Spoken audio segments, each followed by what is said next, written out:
કેશુભાઈ પટેલ દ્વારા ઐતિહાસિક નિર્ણય લેવામાં આવ્યો, જેમાં વાવ થરાદને નવો જિલ્લો બનાવવામાં આવ્યો. આ નિર્ણય આપણા મુખ્યમંત્રી શ્રીના દૂરદર્શી નેતૃત્વ અને ગુજરાત સરકારના અડગ સંકલ્પને કારણે શક્ય બન્યું છે. નાના નગરથી માંડીને હવે થરાદ પોતાના મહાનગર તરફના સ્વપ્ન તરફ હરણફાળ ભરી રહ્યું છે.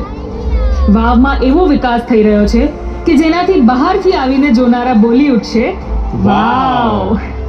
તારીખ 2 ઓક્ટોબર 2025 થી વાવ થરાદને નવો જિલ્લો બનાવવામાં આવ્યો. વર્તમાન સરકાર દ્વારા તેમની અસ્મિતા અને વિકાસ માટે અનેક પ્રયત્નો કરવામાં આવી રહ્યા છે. વર્તમાન સરકાર કૃષિ અને પશુપાલનના આધુનિકીકરણ સાથે ખેડૂતોને માટે અત્યંત ઉપયોગી એવી યોજનાઓ અમલમાં લાવી રહી છે, જેના કારણે આજે ઘણા ખેડૂતો ખેતરની રખેવાળી ડ્રોન કેમેરાથી કરવા લાગ્યા છે. હાલનો હીરા ઉદ્યોગ ક્લસ્ટર મોડેલ હેઠળ વધુ સુવ્યવસ્થિત બનશે.